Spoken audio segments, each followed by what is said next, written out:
Produce him.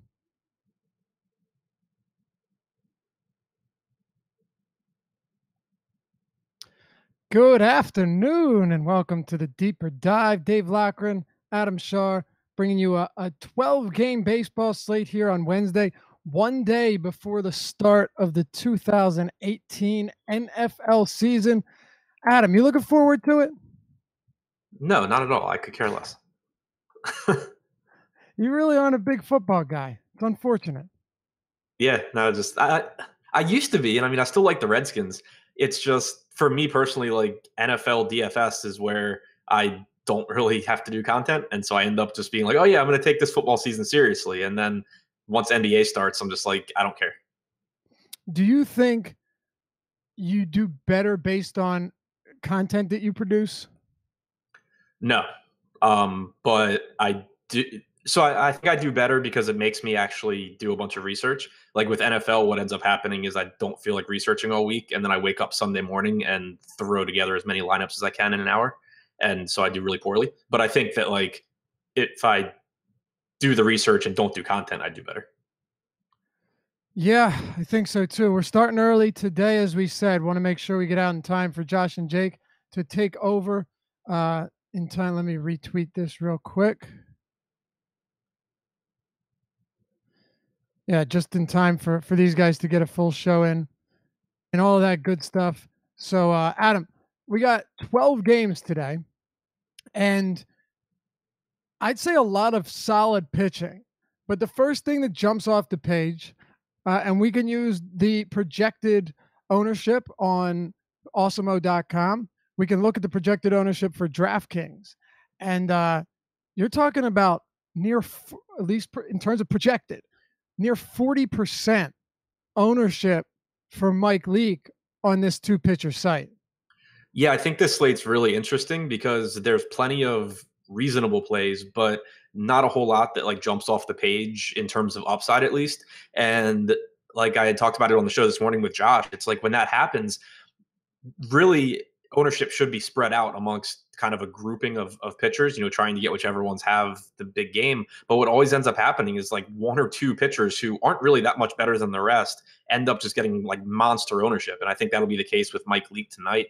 I think he's like the cash game play, but as we talked about this morning, and I'm sure we'll talk about throughout this show, the upside's just not really different than a lot of cheap pitchers on this slate. And if that's going to be the ownership, if he's going to be 30 or 40% owned, I think it's a pretty easy spot to get away from in tournaments and just hope that he doesn't, have his best game of the season. Yeah, I agree. Harold Booker says, hi, guys. Giolito, huh? Kyle Gentry says, Giolito was an easy fade with the streak he was on. I mean, the truth is, I don't know how much you consider it a streak if he entirely changed the way he was pitching. No, I mean, the argument for fading Giolito, if you thought he was a fade, was that if you had him at 40% ownership, then that's pretty high. If you had him at 20%, he was a pretty easy play. Mm-hmm. It happens. It's baseball. Look what happened to Trevor Richards. Jose Urena the day before goes for like 30 fantasy points. You win some, you lose some. We do our best to give you the winners here, but you're going to have instances, as we did yesterday, where Giolito looked like a solid play and it didn't shape up that way. If you did fade him at high ownership, then you were obviously sitting real pretty. So let's jump into it. We'll go game by game here. Start with the Washington Nationals and St. Louis Cardinals. The Cardinal stack definitely came through yesterday.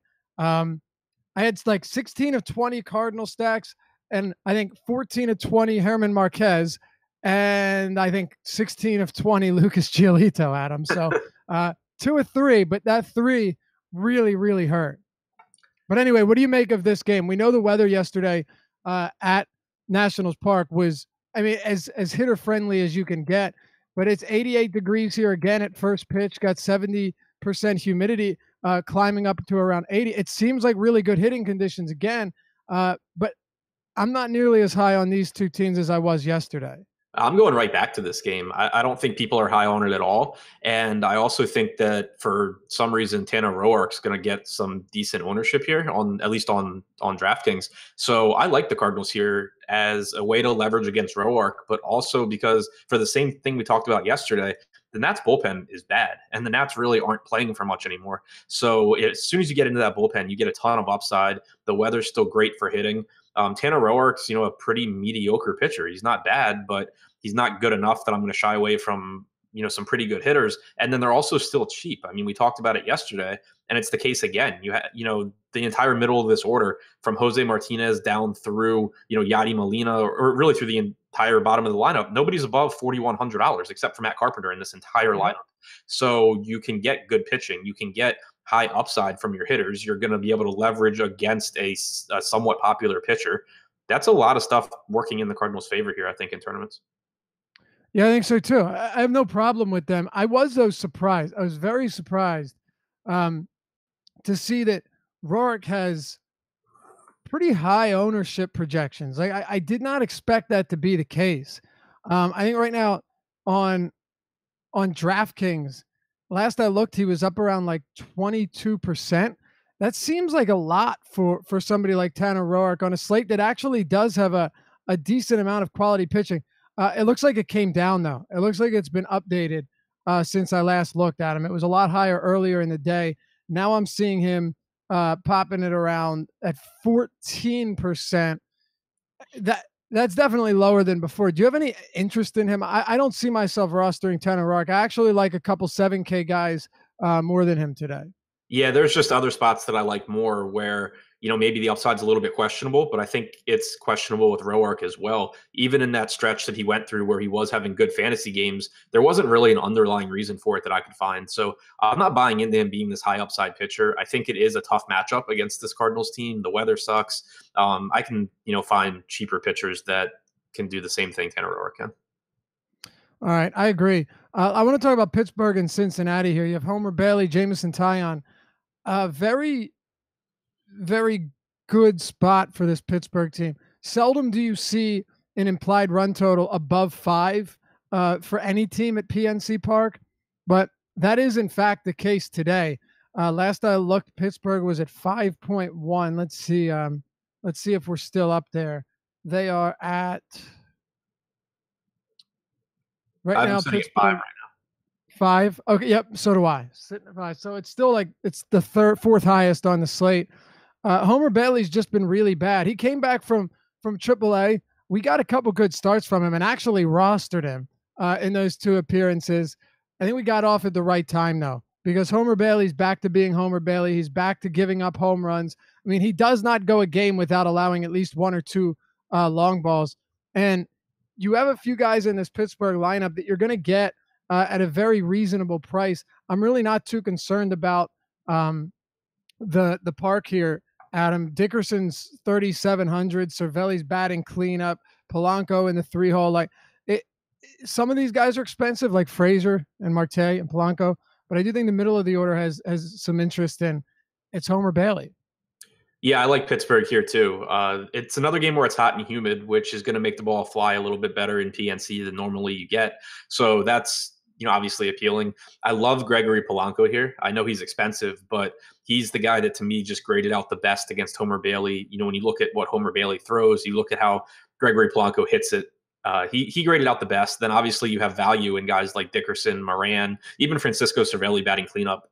So yeah, I think Pittsburgh is in a good spot. They'll be one of my highest owned stacks tonight.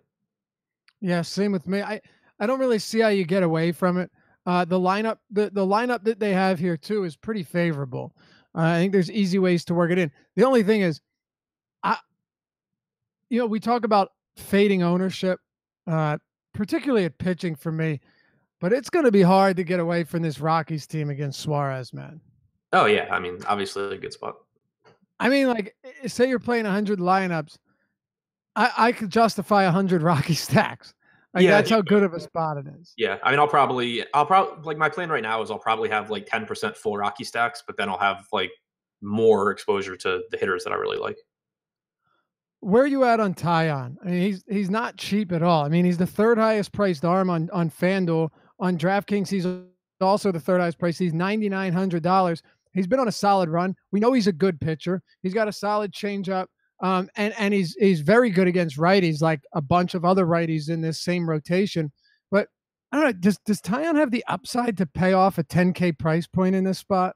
Yeah, I mean, that's the issue for me. If you want to make an argument that you can get Taillon at pretty low ownership here, then I agree with you and I'm fine with that. But it's just kind of hard to see a true ceiling game here for Tyon at an elevated price tag. He has, pretty drastic splits, like you said, in terms of strikeouts against righties and lefties. He's good against guys from either side of the plate in terms of run prevention, but the strikeouts take a big hit going from righties to lefties, about 26% down to about 18.5% for the season. And you do have some pretty decent left-handed bats in this lineup with Votto, Jeanette, Schebler, all in the middle. So just not really sure how likely he is to have a ceiling game here. I'm actually more interested in taking some chances on one-offs as value plays with Billy Hamilton and Jose Peraza, both at the top of this order. Two legitimate stolen base threats, and Tyon's really bad at holding runners. So I think these are two guys that go completely overlooked because Cincinnati has a low implied run total and they won't be a popular stack. But you can take these guys at really low ownership with, kind of sneaky upside against Tyon. Yeah, I don't know how much I'll have. Again, a few spots that I just really like tonight. It's going to be tough for me to get there. But Tyon has had some struggles against lefties. There's no doubt. Much, much better against same-handed hitters. It's been that way since he was brought up. Now, again, he's just not a guy that allows a lot of power, though. Even against lefties, a 149 ISO, an X ISO of 150. Outside of a lot fewer strikeouts, he still does a decent job of suppressing power. So I'm probably staying away from that. I think you did point out earlier that the weather there is going to be a factor, 90 degrees in Pittsburgh. But I'm pretty much just locked onto this Pittsburgh team. Probably going to avoid both Tyon and the Cincinnati bats here. Toronto and Tampa Bay, Adam. Tyler Glasnow. You know how long I've been waiting for this, right? You know how long I've been waiting to say that Tyler Glasnow has finally arrived. And Yeah. I believe that he has. This has been a big thing for me. I should have given up a long time ago, but I refuse because I love his stuff. Now, he is 67 feet tall, so he cannot hold runners for the life of him. But unfortunately, and you mentioned this to me earlier today before we went live, that the only guy you said you were considering Kevin Pillar, I'm assuming for his speed, right?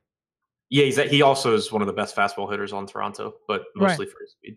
Okay, but outside of Pillar, who isn't in the lineup, there's just no speed here. Everyone's got like 1 to 4 stolen bases and virtually never run. I'm not paying for Glasnow. Don't get me wrong. I think that's sketchy. I still worry about his pitch count. He got pulled to 79 pitches in a game where they had a damn DH. 7 innings, 1 run, 6 strikeouts against Cleveland. He's 9,500 now. As much as I love him, you're not going to convince me to go there. 67 on FanDuel, though, against Toronto. And then Aaron Sanchez on the other side, who has a negative K minus BB rate against lefties, Adam. Negative. He's in the negatives. Yeah, so I mean, Glasnow for me, it's very site dependent. You mentioned the difference in prices, but also the difference in scoring systems. Even though Glasnow has been very good at getting strikeouts, he's still walking double-digit hitters in most games, double-digit percentage hitters in both games, or in most games, and you don't get penalized for that on FanDuel like you do on DraftKings. So he's cheaper on FanDuel and the scoring system suits him better. I think he's a very good play on FanDuel. He's more expensive than I want to pay for on DraftKings. And I don't mind still stacking Toronto here. I mean, it's a guy who walks a lot of hitters. You do have, some power in the Toronto lineup at least, but Glasnow is so bad at holding runners. You don't need speed to run on him. I mean, you just have to look at that Boston game where you had like JD Martinez and Mitch Moreland double steal against Glasnow with ease. It's just, he's so slow to the plate that you don't need, burners. Like McKinney is plenty fast enough. Devin Travis is plenty fast enough. So is Grichuk. So is Gurriel, even though they're not. So is Morales.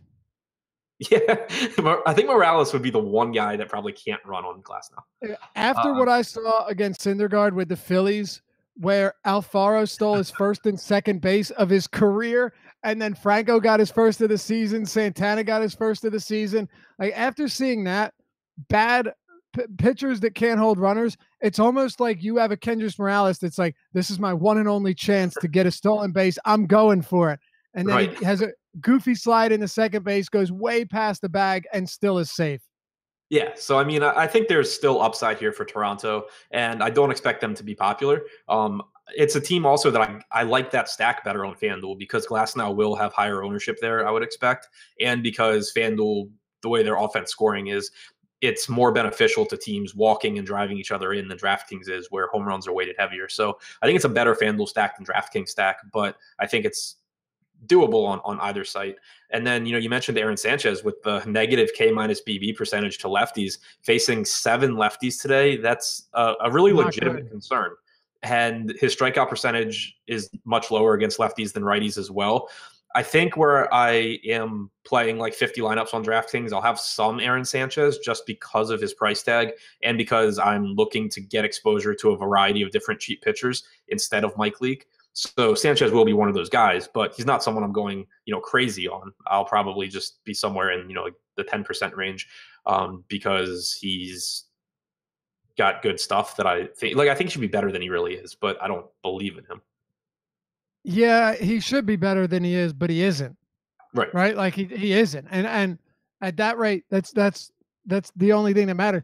The one thing though about Aaron Sanchez that I think is notable, even though he struggled a lot against lefties, I mean, he's just been bad, really, really bad.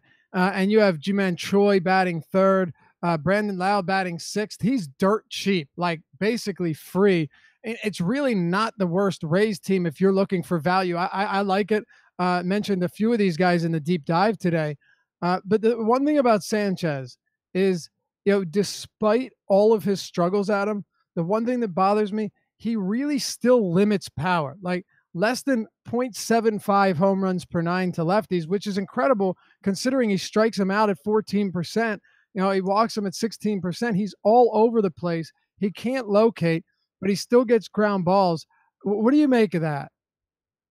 Yeah, it's another spot kind of similar to like with Glass now, where I'm more interested in full stacking Tampa Bay because Sanchez does struggle with walks. He doesn't give up a ton of power. He's not great at holding runners either. So guys like Malik Smith and Kevin Kiermaier should be able to run. But I think there's more value in having 4 or 5 Tampa Bay guys in a lineup than having, 1. Yeah, I agree. And if you were going to play one, I would say someone like Lau because he's really cheap. Yeah. And Choi's a decent play as well. It would be I don't Malik mind either Smith of those or Lau guys. for me. Malik Smith, yeah, leading off, that's not a bad spot. I mean, honestly, the one thing too that stands out is, let's say you did want to pay for 2 pitchers. I don't know if it's necessary, but if you did want to, Tampa Bay stack kind of just falls neatly into that. Yep. All right, Philly and Miami. Trevor Richards was spectacular yesterday. He made it all of 1 1/3 innings, but not before giving up 6 runs on 4 hits because this dirtbag walked 4 batters. It was brutal. And you're talking about a guy who has always struggled with walks. There's no denying that, but had really looked good recently. The changeup was excellent. His K rate was up 7% over the last 8 starts. And then he unraveled. So my apologies there, fellas. I thought, and ladies, I thought it was a good spot. I stand humbly corrected on Trevor Richards. Meanwhile, Adam, Jake Arrieta strikes out 11. Yeah, it was an interesting game for sure. But yeah, 11. Yeah, mostly interested in pitching in this game for me. Nick Pivetta, I think, should be the highest owned pitcher on DraftKings. I don't know if he will be, but at 8,200 against this Marlins team in Miami, maybe not a ton of strikeouts in this lineup, but then again, Arrieta did just strike out 11 of them. But Pivetta is just such a good pitcher. He has plenty of upside on his own. He's facing 7 right-handed hitters here, including the pitcher. Has, I think, the 3rd highest strikeout percentage on the slate against right-handed pitching this season, or right-handed hitting. So yeah, I mean, I think it's a really good spot for him. I think the price tag is more than fair. So I'm happy to, have him as my personal highest owned pitcher in DraftKings tournaments. And then on the other side, Sandy Alcantara, he's one of the prospects they got from the Cardinals for Marcelo Ozuna. He at AAA this season in 115 innings, he had about an 18% strikeout rate. Nothing, great, but he's in a good park. He's facing a Philly team that, as we know, is very hit or miss, and they do have some strikeouts in the lineup.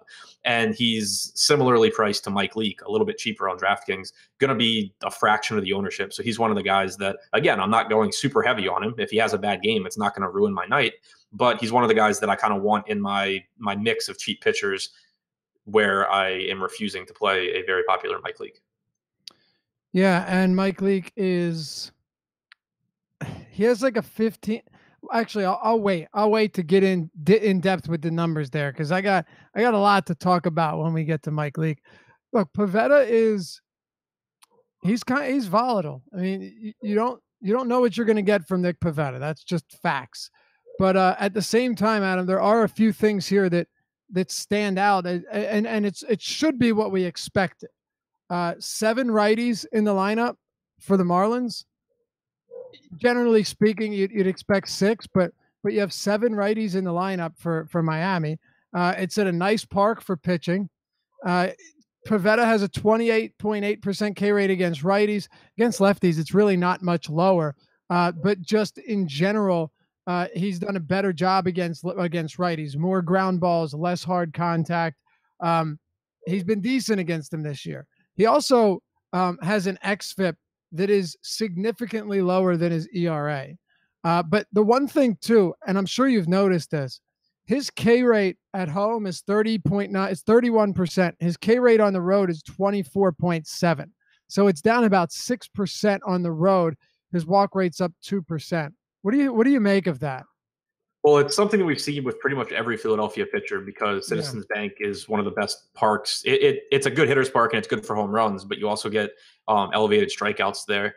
But also Pavetta, at the start of the season, I'm pretty sure I'm right. I'm pulling it up now. But at the start of the season, I think he faced Atlanta like in 3 of his first 4 starts or something. He faced Atlanta. So he faced Atlanta 3 times in the first month of the season, twice on the road. He has had just kind of some tough road matchups that I think have played into that as well.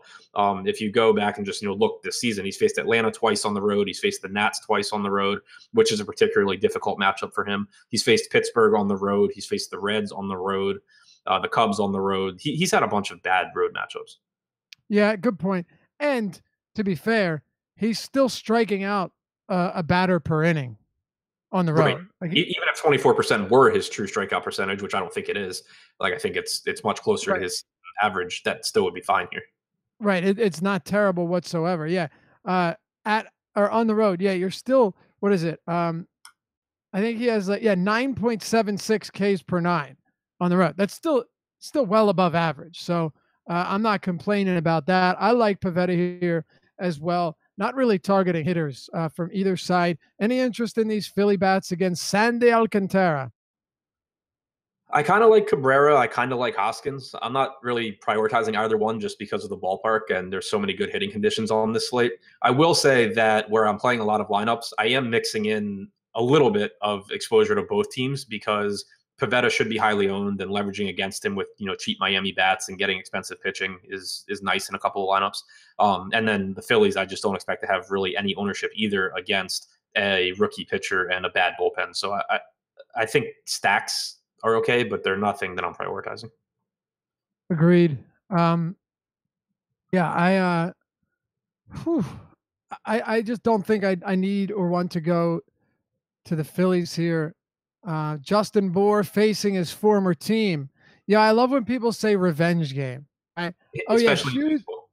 Huge revenge. Well, huge revenge spot for a guy that got moved out of a team that was in the basement of the NL. Like, what do you think he's other than the nice weather in Miami? I can understand that much, but this Miami Marlins organization is a damn joke. You can't tell me. I was going to say I'd be pretty upset about going from Miami to Philly, but other than that, it's not a bad move. Well, that's just because I'm a Philly fan and you're trying to get under my skin. I'm not going to take the bait. Dodgers and the Mets, Hyun-Jin Ryu and Zach Wheeler. You notice this is a 7:35 start time in the games in LA? I actually hadn't noticed that. It's odd, right? Yeah. So I mean, it's a 4:30 game in the West Coast, but very rarely do you see this. So it is. It's a 7:35 game in LA at Chavez Ravine. Adam, Hyun-Jin Ryu has been actually like elite this year. He's been really, really good. The only caveat, the only downfall is that Dave Roberts is the manager of the LA Dodgers and his pitch count is limited. He's gone over 90 pitches twice this season. Look at 86, 86, 72, 89, 89, 89, 93, 90. That's not to say that Ryu can't drop 30 fantasy points with 90 pitches. He did it 3 games in a row back in April before the injury, and he's looked very solid since returning outside of one bad start. But that's always a caveat that his pitch count will be limited, and Ryu's not going to throw 100 pitches. Yeah, for sure. I mean, I think it's a good spot, and I have been impressed with how he has pitched this year. I had mentioned before being a little bit concerned with him just because his strikeout stuff this year was so much better than in previous years. But I dug into him a bit today, and his changeup has been more effective this year, getting a lot more swings and misses on that pitch. He also is throwing a cutter a lot more frequently than he used to right-handed hitters, getting some swings and misses on that, but also getting more swings and misses on his four-seam fastball. So I do buy into at least some improvement in his strikeout numbers. Maybe not sitting around 30% for the rest of the season, but still enough to where I think he's a good pitcher, and he's got a really good matchup here against the Mets. The biggest concern is what you said, and it's just that it's just so tough to pay kind of a premium price tag for any pitcher on the Dodgers that isn't Clayton Kershaw, because Right. they just kind of have a capped ceiling by their manager. So I do like him. I think he'll probably be my second or third highest owned DraftKings pitcher, but I'm not going too overboard just because I kind of think that the raw point upside is a little bit limited. Agreed. Peyton Woods says, top show, hands down. Thanks, Buffs. I'm going to assume he meant Buds, but Buffs is cool too. We appreciate it, man. We tried to give you the best, try and dig into everything as deep as we possibly can, and happy to take your questions, whether it be YouTube, Twitch, on Slack, anything. We'll do our best to get to that and hit those questions on the show. I still think, though, that there's an avenue to playing Ryu and getting quality production from him today, Adam. Just because, if it wasn't a Mets team that was just so bad against left-handed pitching, I mean, they're literally bottom 3 in ISO, WOBA, WRC plus, second highest K rate. It's a really bad Mets team. Yeah, I mean, you can pair Ryu Pavetta and still get some pretty good bats in your lineup. For sure. For sure. And they have the lowest expected run total on the slate at 3. I think for me, what it comes down to is one thing. What do you think his ownership is? Because if his ownership right now on Awesemo.com, the projections that we referenced throughout the show, right now it's at 20% on DraftKings behind Mike Leake and Pavetta. I mean, I don't think that's crazy, but because he's somebody that's never going to throw 100 pitches, I generally like to get Ryu on days where he's not really being considered, but I don't think 20's extraordinarily high either. Yeah, no, I mean, I agree with you on that. I do think, if anything, that his ownership maybe drops a little below 20, just because I think that a 20% ownership projection on Pavetta is low. I think that's something that we'll see go up as we get closer to lock. So if maybe people start saving that money from Ryu and going down to Pavetta, and he drops a little bit, but my guess would be he ends up right around 20. Yeah, I think so too. I like him. Zach Wheeler's been really good too lately. I mean, he's been borderline elite from what we've seen from him. And one thing that you can always hang your hat on with Wheeler, or at least over the past several months, look at this: 7 innings, 7 2/3, 6 innings, 7 innings, 7 innings, 5, 7, 7, 7. He's pitching really deep into games. He's doing it efficiently. He's keeping his pitch count low enough to where he can work 7 innings each night. Another thing is, you look at the amount of base runners he's allowing. He's done a phenomenal job of just keeping guys off the base path. So even on those days where he doesn't get a lot of strikeouts, he's still doing enough to get you the production. It's just very tough to justify him here, Adam, against the Dodgers. You have a different thought? No, it's tough. It's a tough matchup in terms of the quality of hitter he's facing, but also in terms of a lot of guys that don't strike out easily, a lot of guys that go deep into counts and make pitchers work, and you're not getting him at a discount. He's more expensive than guys like Ryu and Pavetta. He's on FanDuel, he's almost the same price as Severino. I know he's not going to be highly owned, and that makes him appealing because I do think he's a good pitcher, but I just don't have it in me to actually go to him here because I think it's really unlikely that you get a high enough, raw score that you really want him in your lineup. Yeah, I agree. Would you prefer Severino over Wheeler if you're paying up? Yeah. Yeah, I absolutely would. I don't think there's really any question there. We'll get Yeah, to and Severino. I don't think Severino will be high enough owned that I'm really that interested in making that pivot. Right. No, he shouldn't be. Right. Actually, his projected ownership earlier in the day was at like 19%. Right now I'm seeing 15%, and that's on a two pitcher site like DraftKings. Presumably going to be higher on relatively speaking on a site like FanDuel, but yeah, I don't think he's going to be that popular at all. So we'll Yeah, get I to him mean, shortly. Go it ahead. makes sense because there are plenty of hitters to pay for, and you can make combinations of Ryu, Pavetta, Mike Leake, Right. and not even get close to Severino. You're not looking at bats here, are you? No, I mean not like if you wanted to throw a Dodgers stack in something like a large field tournament, I think that's fine just because they're so good and they're actually pretty inexpensive. But no, All right, let's talk about the Angels in Texas. This is going to be fun, I promise you. Here's why. I'm going to read the Angels lineup to you guys. It's a doozy.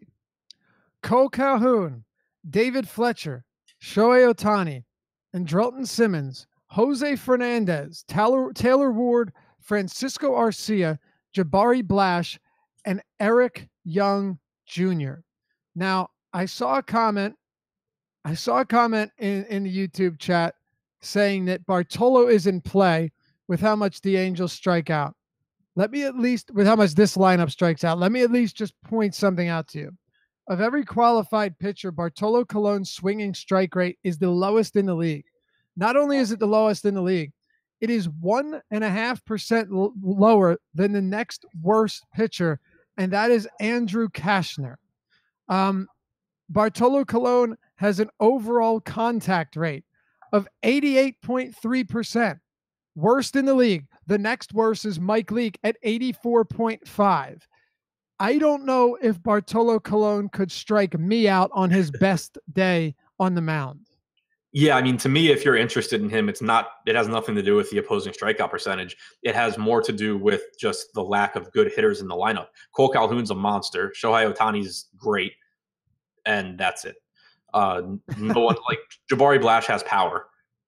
Andrelton Yeah. Simmons is slightly above average as a hitter. Doesn't have a lot of Strikes power. out at like and strikes out at 2%. Right.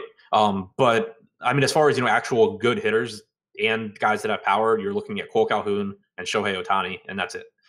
So the Right. argument, if you wanted to play Cole or if you wanted to play Cologne, is that he's really cheap, and hopefully he can go 6 innings and have a bunch of line drives hit right at people.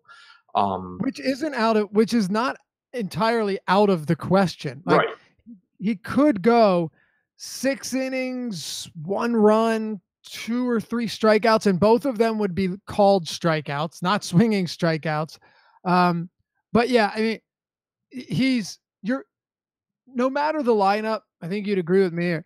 He pitches to he literally pitches to contact every time the ball leaves his hand. You're not going to get an instance where watch, he's going to strike out 10 tonight. Just watch, Yeah. it's going to happen. But lowest swinging strike rate in the league, lowest K rate among qualified pitchers, and highest contact rate among qualified pitchers. He has 4 or less strikeouts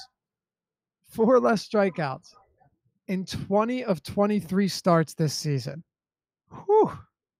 Yeah. Can we stop talking about him now? Sure. All right. He also has the highest home run per 9 rate to right-handed hitters, which is amazing because he's a right-handed pitcher.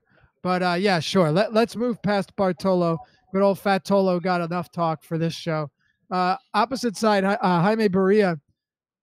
Actually, not bad against lefties, Adam. Been pretty good. You have 1, 2, 3, 4, 5. You have 6 of them in the lineup today. Your right-handers, your only right-handers are Elvis Andrus, Adrian Beltre, or I'm sorry, Adrian Beltre and Robinson Chirinos, of whom Jaime Barria has really struggled against right-handed batters. Where do you stand on a guy like Barria or on this Rangers lineup? Temperature at Globe Life Park is sitting at 85 degrees, so not crazy for Arlington. Yeah, I mean, I can tell you right now, I'm playing both sides of this in tournaments. Texas obviously has upside here. They have some guys that I think match up pretty well with Barria. Joey Gallo, in particular, I think is a really strong play. But Barria's really not a bad pitcher. Over the last month, he has allowed an expected WOBA below 300 to lefties and righties alike. He's done a better job of controlling his issues with right-handed power that we saw earlier in the year.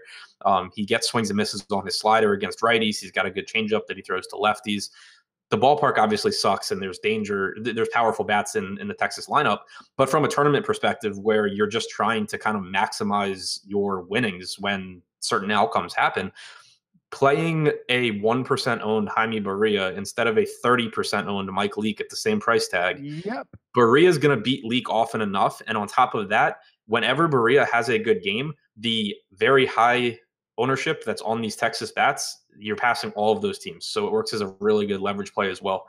And he's going to be so low owned that, again, you don't have to make him like a core staple in the lineups that you make. You don't have to make it so if he does have a bad game, you lose money. You can pretty easily be significantly overweight on him and still, be fine if he has a bad game. So I'm playing both sides of the fence here in tournaments for sure. Agreed. I actually DM'd you earlier today. I said maybe Barria has himself a game tonight, and I wrote him up in the deep dive, and then deleted it because I got gun shy here. But like, you're talking about someone right now, projected ownership is less than 1%. It just, when you talk about everything you just said, worded nicely, his K rate is a league average 20.5% against lefties. He does not allow power to lefties. He has a sub 4 xFIP against them. The numbers are not that bad. Is there a lot of risk here? Absolutely.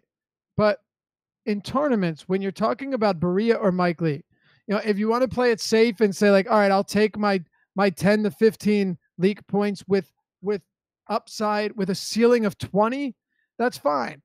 But Mike Leake does not have any upside. There's no ceiling here. It's just the matchup.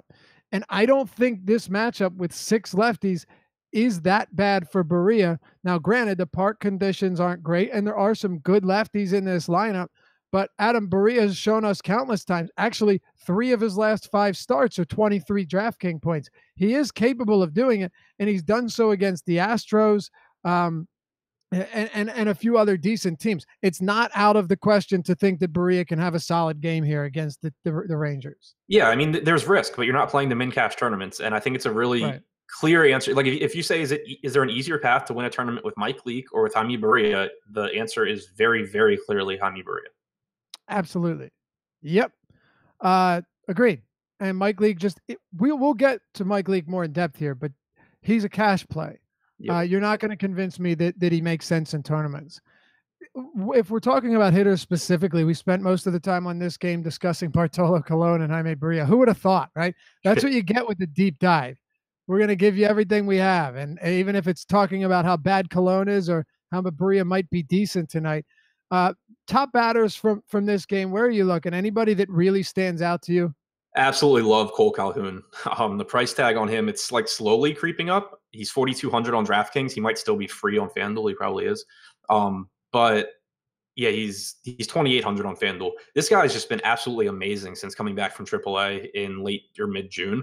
He made adjustments down there. Terrible before that. Horrible. Oh yeah, he played worse in baseball, except for like Chris Davis. Right. But he went down, and since he came back, he has ISO over 300 and expected, or a WOBA over 400. He's just been absolutely phenomenal. He matches up well against he hits 2 seamers well. That's the only pitch Bartolo Colon throws. So I like him a lot. I also love Ohtani, but he's considerably more expensive. But Cole Calhoun is my favorite hitter in this game. I do think that stacking the Angels, though, not having Mike Trout, obviously makes it less appealing, but it also makes it a lot less expensive. Texas has a well-rested Matt Moore and a well-rested Austin Bibbins-Dirks. So this is a game where if they do get the Colon early, you probably see Texas get absolutely blown up. Agreed. I actually like Taylor Ward a bit too. He's a high strikeout guy that's not going to strike out, whether it's Colon or whether it's Bibbins-Dirks. Neither of those guys are going to do anything in terms of strikeouts. It may not look like Ward's got a ton of power, but he definitely has enough. Yeah, I would make that same argument for Jabari Blash, but he does have a ton of power. Yeah, sure. And he strikes out a lot. Like, the Jabari Blash probably could go down swinging against Bartolo Colon. I will retract my previous statement. He probably can, but if he makes contact, it's probably leaving the stadium. Yeah, I actually don't. It's not a good lineup, but there are a few bats I really don't mind. Calhoun, Otani. See, Fletcher is just someone that doesn't really profile well in this matchup because he's just going to ground ball you a couple of them out to a middle infielder He's and get much more through. of a FanDuel play in general than he is a DraftKings play. Yeah, that makes sense. But yeah, Taylor Ward's got power. Blash, obviously Calhoun and Itani. It's a bad lineup, but it's not without some talent or without some interesting plays. And a few of these guys are just dirt cheap, right? Like Taylor Ward, very cheap. Jabari Blash, also very cheap. Big risk, but so is playing Jaime Barria. So really, I think this whole game is riskier than we thought it would be before lineups came out. I think this game is going to play a really big role in who wins tournaments tonight. I just am not confident on where it comes from. Jaime Barria Like, with an Angel stack. You can do it. Make it happen. and what, like 10K left over?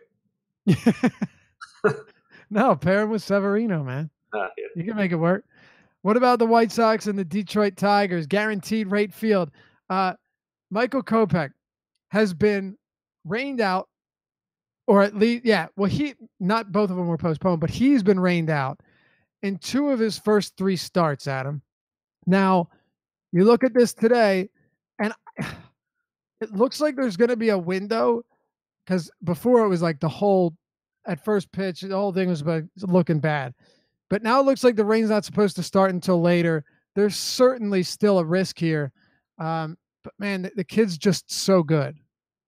Yeah, it's really frustrating. Like I love Michael Kopech, and I really wanted to play him today, but unless we get, unless it really clears up, it's just so hard to take the risk here because, obviously if there's a lengthy rain delay, it's not good. But we saw it was either his first start or his most recent start. The rain delay was like an hour, and whatever team they were playing brought their pitcher back out, and the White Sox still didn't bring Kopech back out. Yeah. And it makes sense because he's young. They're not playing for anything. There's no reason to, risk some kind of fluke injury with him. But that just makes it, even riskier taking him in games where there's weather issues. He's also expensive. I mean, I don't think he's overpriced for his ceiling by any stretch, but it's not like you're getting some kind of, significant discount on him. So unless the weather clears up, I won't be going to Kopech. If it does clear up, I really like him in tournaments though. Me too. We need to see it though. We still have an hour and a half before to go before lock. But if it's looking bad, there's just no need to take the risk. We've already talked about. If it does clear up, I'm pretty comfortable going like 20 to 30% on DraftKings. Oh yeah, no doubt about it. I talked about him in today's article. I mean, his stuff is just that good. It really is. Like, he's filthy. He's absolutely his changeup looks like a splitter 12-6 curve and a weird funky changeup all mixed into one. And did you see the video I sent you of those curve or those sliders that he was throwing? Yeah, dropped off the table. How crazy is that? Like it looks like it looks like a slurve. Yeah. So I guess there are a couple things that kind of concern me about Kopech as far as upside goes, and it's not a ton, but over his last couple of starts, the fastball velocity's been down around like 95 on average instead of 97, which obviously is still good, but it concerns me that he's maybe kind of like looking for contact more at the expense of, velocity and potentially walking people. And then also he basically the first time through the order, he's just throwing a ton of fastballs. He's throwing like 80% first inning fastballs, like 78% second inning fastballs.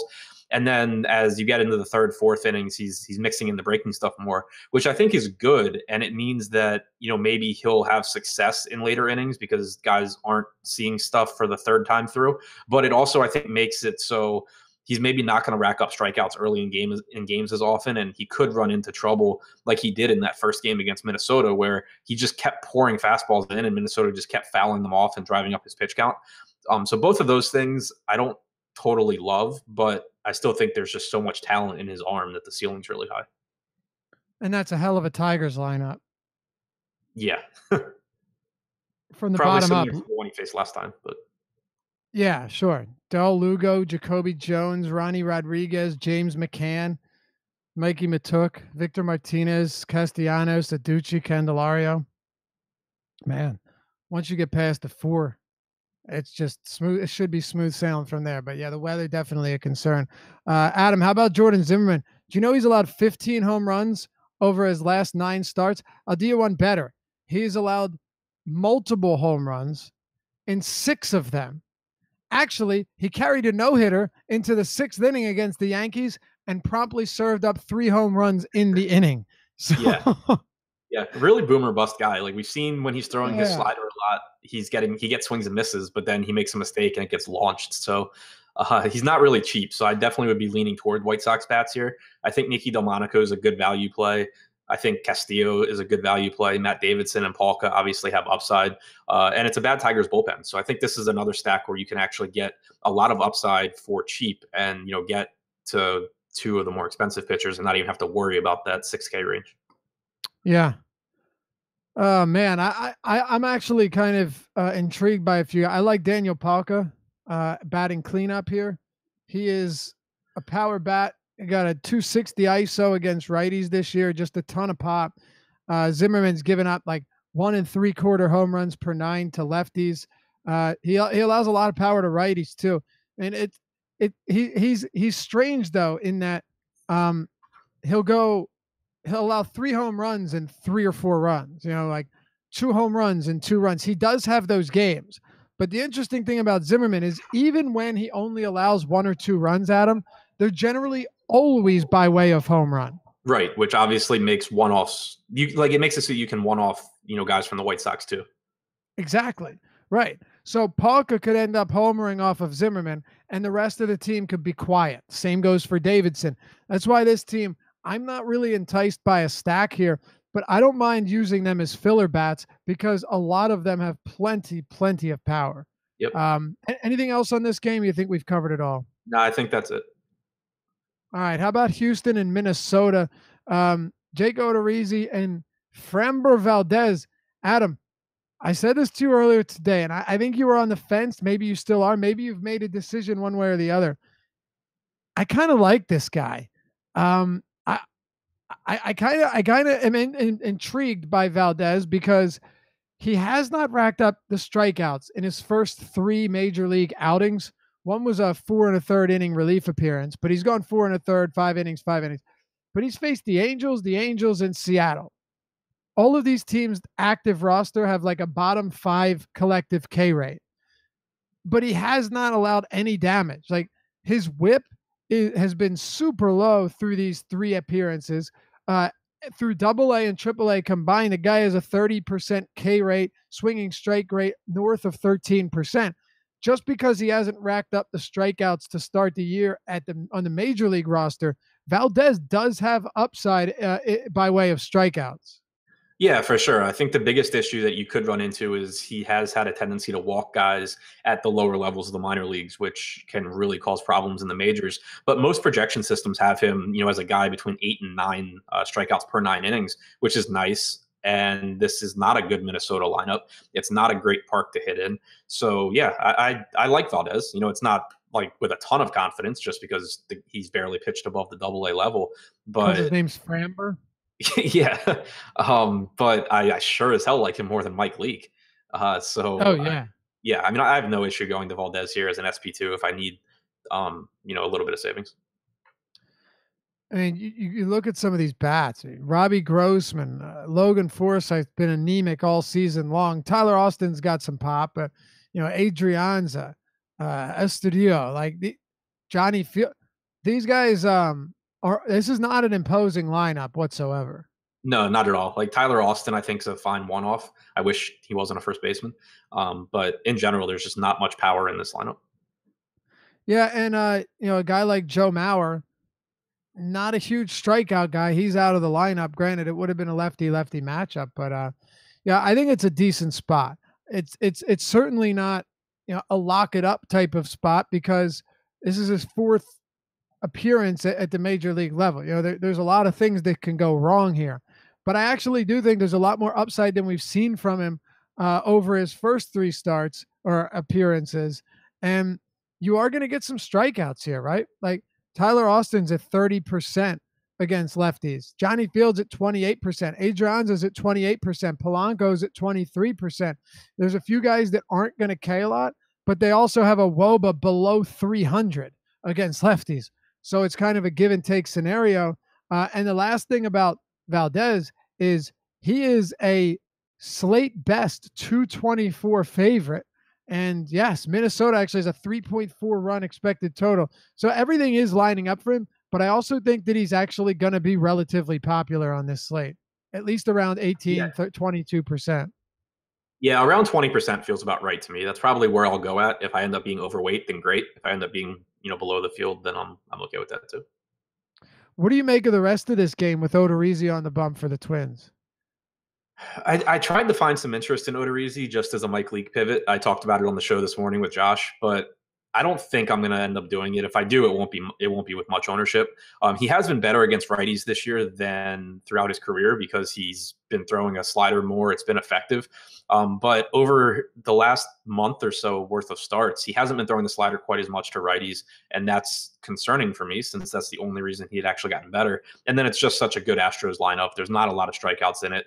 They're running out pretty much the best lineup they possibly could. So I'm leaning more towards Houston bats here. Alex Bregman, if you can find the money. Tyler White's been absolutely phenomenal. Brian McCann, I think, is a really good value option. He's only 3,100 on DraftKings. He's batting sixth. Odorizzi's given up, plenty of power to lefties this year. I think he's a pretty good way to save some money.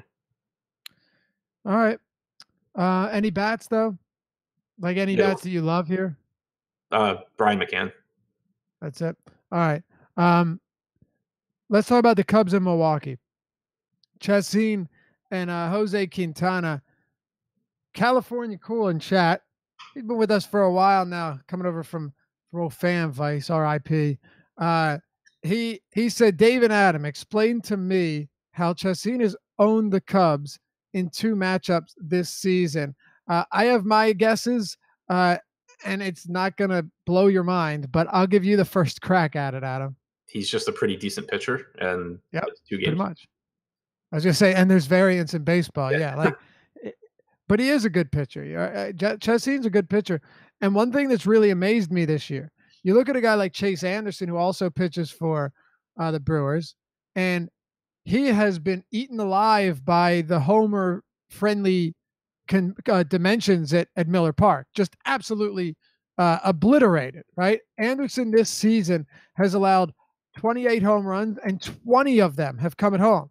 But Chacin, on the other hand, Adam, has allowed 14, and only 4 of them come at home. He does a good job of getting weak contact and ground balls. And, he's not a guy that I generally prefer to roster, especially now that he isn't really cheap. And I have plenty of respect for this Cubs lineup. But Chacin is a decent pitcher. He's no longer at Coors. He gets a good amount of ground balls. You look at just his contact rates. He does a lot of things well. He doesn't do anything great, but he does a lot of things well. And I think that's gone a long way, limiting power and limiting hard contact, which is, why he doesn't really get blown up that frequently. Yeah, I think you mentioned it. He's just pretty decent at preventing power and preventing, hard contact. I don't have interest in him today because the Cubs are good and because there's not a lot of strikeouts and because he's not cheap. I really have nothing from this game outside of Ryan Braun and Jesus Aguilar. Yeah, those are the only 2 guys I have as well. And both of them are secondary, maybe even tertiary plays. Like I don't have them as top options. I have them as guys that are in decent spots. Quintana can be homer prone against bats from the right side, but I don't really have them as top options here either. I'm prioritizing Braun. I just think he's too cheap at 4,100 on DraftKings and 3K on FanDuel. Yeah, Braun needs the juice, man. Give him back the juice. He's not the same. You know it. He still absolutely destroys lefties. Yeah. I know. See how much longer that lasts. But no, I agree. I like Braun. I like Aguilar. I think both of them are perfectly fine. Here we go. Coors Field, baby. Let's get it. Let's get it cracking. Basically, when you're facing a lefty at Coors, especially one that gives up a lot of power outside of AT&T Park, like Andrew Suarez, you have to be prioritizing, not considering, but you have to be prioritizing guys like Arenado and Story. Adam, how about this? Arenado has a 582 WOBA, a 493 ISO, and a 259 WRC plus against lefties this year. Story, he's not on his level, but he has a 517 WOBA, a 468 ISO, and a 216 WRC plus.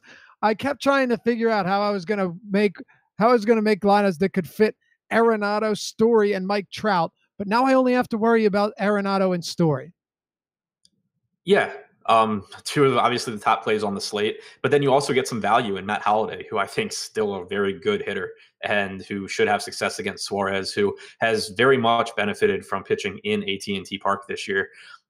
He doesn't really do well outside of those conditions, and this obviously is about as extreme a park shift as you're going to get. So I like the Rockies top to bottom. The guys that I'm prioritizing are Arenado, Story, and Matt Holliday. But full stacks are obviously fine as well. Yeah, I'm taking it a little bit. Who did you say? Arenado, Story, Holliday, and who? Just them. Just those. I'm prioritizing Desmond as well. First base is just really deep. Yeah, it is, but I'm just looking to stack this team. Like honestly, even Iannetta for me. I just think this is way too good of a spot. And I'm very much willing to fade Coors when it isn't, but just facing these homer prone lefties at Coors is going to be disastrous for whoever's on the mound. Like even Iannetta's got an ISO above 200 against lefties at home, 400 WOBA. I think you can go a lot of different ways with this team. Arenado, Story, Holliday, Desmond, Iannetta. I don't know about the lefties here. I mean, obviously in tournaments, guys like Blackman can do big things. We know that. I'm fine without Cargo batting seventh. What about DJ LeMahieu though? I mean, yesterday he was 4,300 on DraftKings, which I thought was very reasonable at a weak position. Now he's up to 5,000. He's only $200 cheaper than Nolan Arenado. It seems ridiculous. Yeah, I mean, I'm fine mixing him into stacks because he probably will be one of the lower owned guys on Colorado, but I'm not playing him as a one-off. He's just more expensive than other guys that I like. Yeah, than everyone. Yeah, I'm with you there. But I just this Colorado team, chalky or not, this is just a phenomenal spot from top to bottom, and I love them. And I'm actually even willing to prioritize Desmond, despite it being, as you mentioned, a deep first base position. How about the other side? Because I'll be honest, I'm not there. Maybe you can convince me. Maybe you agree with me. Outside of some value bats that may make sense, I'm just not really there. Like Panic's batting leadoff. He's very cheap. Totally understand it. But you have, I don't know. Talk to me. Where are you at on the San Francisco Giants? Yeah, I'm not really there either because they're expensive. Senzatella, he's not a strikeout guy, but he does a pretty good job of keeping the ball on the ground, limiting damage against him. The Colorado bullpen has not been bad. Yeah, if the Giants were cheaper, then fine. But for the most part, it's just kind of more expensive than I want to pay for most of these guys. So I'm not really that interested. No, me neither. Joe Panic, like I said, really just cheap. He's cheap. He's 3,700 leading off at Coors Field. You can do a lot worse than that with the platoon advantage. You can do worse than Joe Panic. But like in terms of first base, let's go back to first base for a second, Adam. Desmond or Belt for you? Because I have Desmond over Belt. Desmond. All right. Well, let me ask you while we're on the subject, who are your top first basemen here? Desmond's my top first baseman. It's just that, like when I said prioritize, I mean like Arenado is probably going to be my highest owned hitter. Holliday will probably be with Arenado. Gotcha. Just because of the options at first base, I doubt Desmond gets quite that high. Right, that makes sense. All right, just for some clarity there. Yeah. Anything else here? Because I think for me it's just very lopsided. Love Colorado. Might one off a giant batter too, just because some of them aren't that expensive like Panic. But aside from that, I'm having trouble getting high on any of these guys. No, same here. Much higher on Colorado. All right, talk to me about the pitching matchup between Severino and Mike Fiers, who was really cruising over the last couple of months, especially since coming to Oakland, and then imploded last time out. And then contrary, On the contrary, Luis Severino, who had been horrible over the last couple of months, and even though he gave up 3 runs late on, I think, a Jim Adducci 3-run triple, uh, still had a really solid game and his best start in a while. Break this down, both sides. So Fires, we've been seeing we've been seeing better strikeout stuff from him over the last month or so, and it's coincided with him throwing his fastball up in the strike zone more. He's getting more swings and misses on it. It's led to more strikeouts. It also, though, I don't think he's going to consistently be as good as he has been. He has allowed a 399 expected WOBA to right-handed hitters since the start of August. That's not good. And you have this New York team that it's obviously a ballpark downgrade. It's not great hitting weather either. It's only expected to be around 60 degrees, but they're pretty cheap. I mean, 4,900 for Stanton is one of the cheaper price tags you're going to see for him. 3,500 for Gary Sanchez, 4,200 for Miguel Andujar. Those are all pretty nice price points. So I am finding myself going to some Yankee stacks just because of the price points and because I don't think they'll be that highly owned on this particular slate. And we know that Fires can struggle with right-handed power. So I just think from an upside standpoint, I want to go there.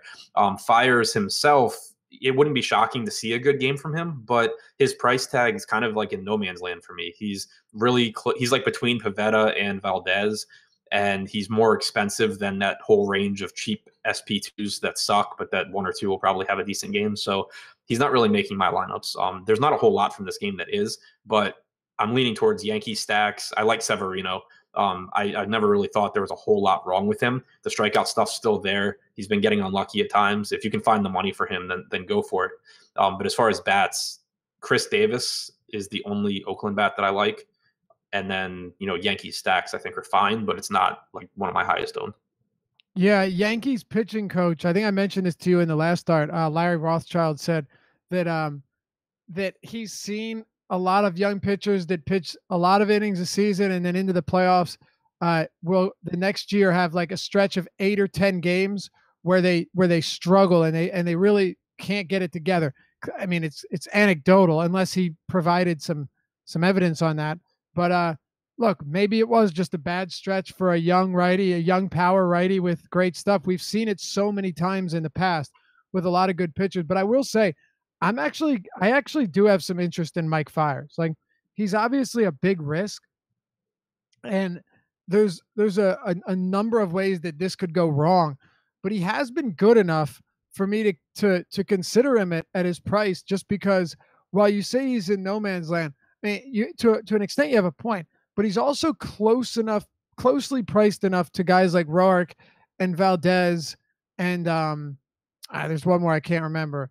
And even Pivetta, that at what owner probably like 5% ownership. I don't think it's the craziest thing at a really solid ballpark to play a guy who, outside of one start over the last month, has been really, really good. Yeah, that's a good point. Ownership wise, I guess you can get there. But that's really the only I think that's really the only argument that I have would be that he's going to be 5% owned, and everyone else in his price range, or not everyone, but definitely like Pavetta, Rourke, and Valdez, who are a little bit above or below him, are all going to be at least double, probably triple his ownership. And I don't think it's crazy. Yeah, I don't think it's crazy to assume he could have a decent game. How about we get to this last one? We've alluded to this a lot, Adam. I talked about it in the deep dive. You can read that on awesomemode.com. I'm going to give Adam a chance here just to break down Mike Leake, and kind of, I think you can speak for me in saying why we don't like him in tournaments or find the need. Yeah, so to be clear, I think he's a perfectly fine SP2 in cash games. He lets you get in good bats. You can pair him with whoever you want as your SP1. He's facing a Baltimore team that isn't good in a good park and not great hitting weather. All that's working in his favor. Fine. Play him in cash games.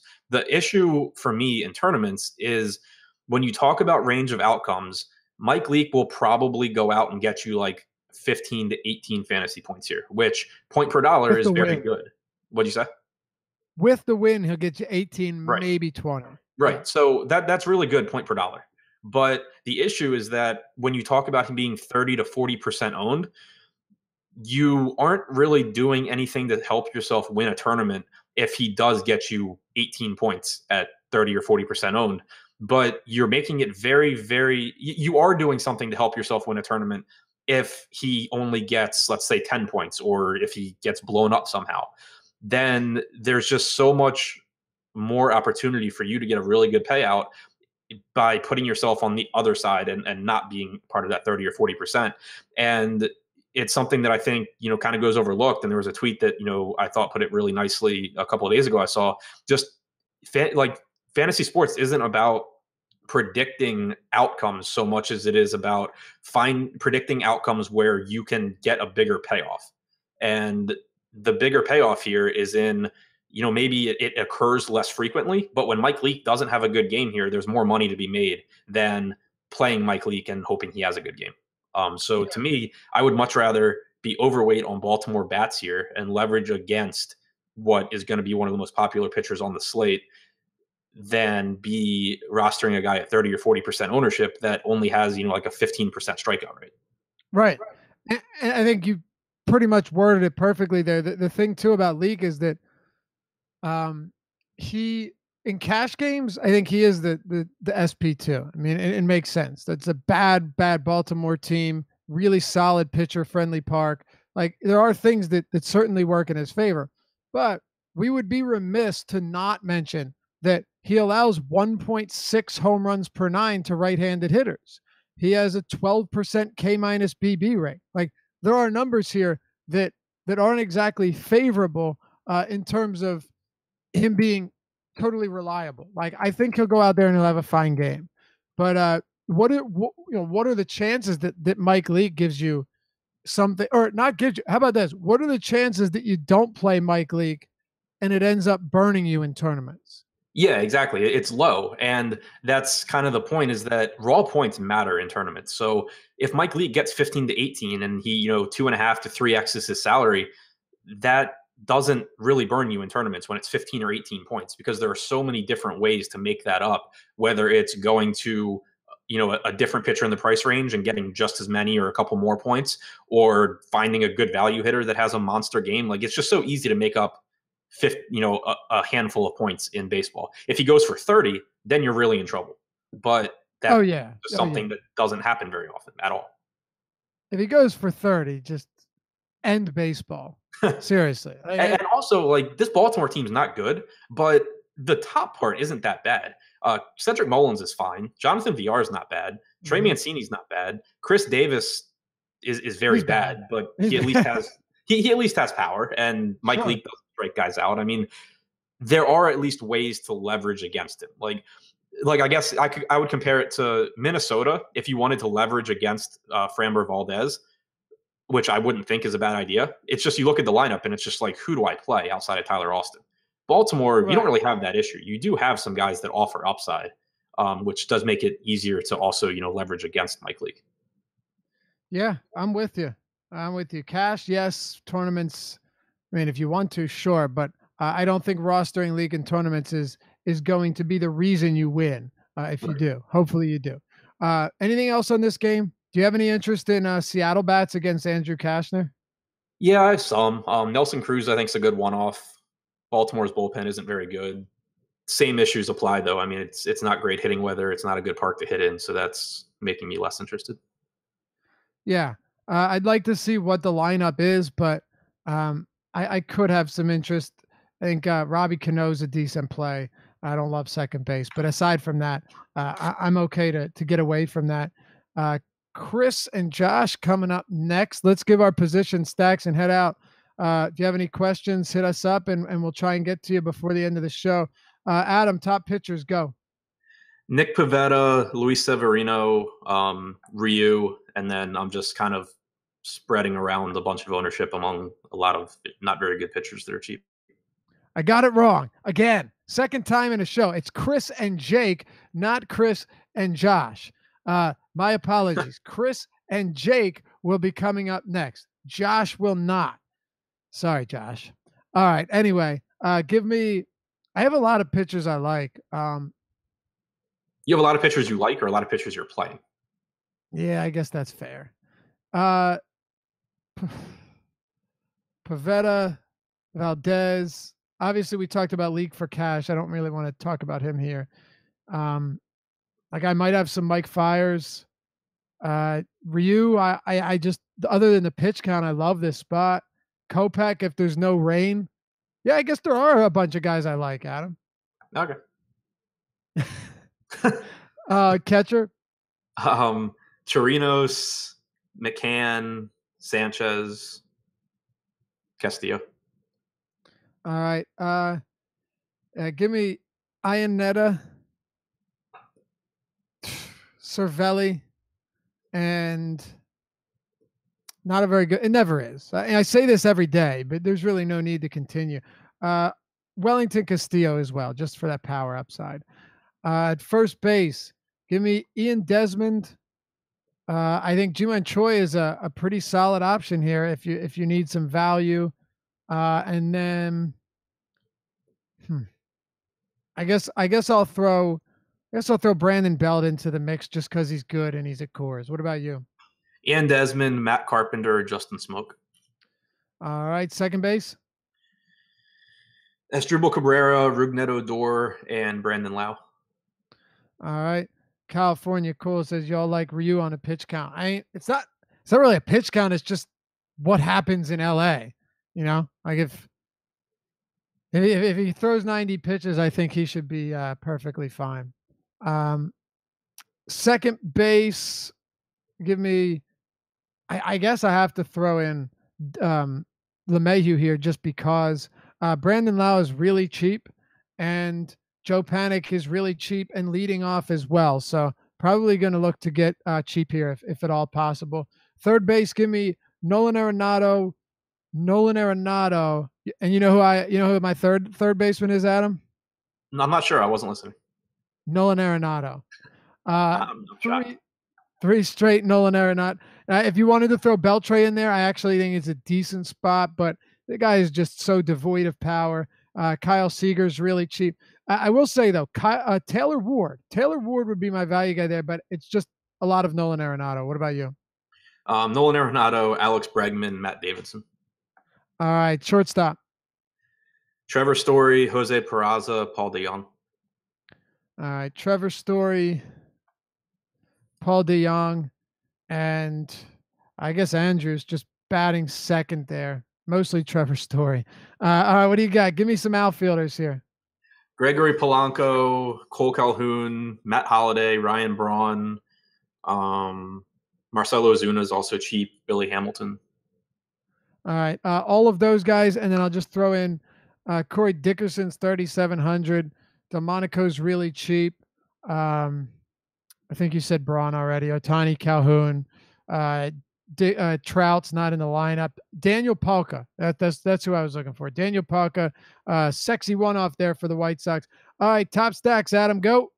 Colorado, Pittsburgh, St. Louis, Baltimore on DraftKings, and then both sides of the Texas game I think are fine. All right, yeah. Give me obviously Colorado, Pirates.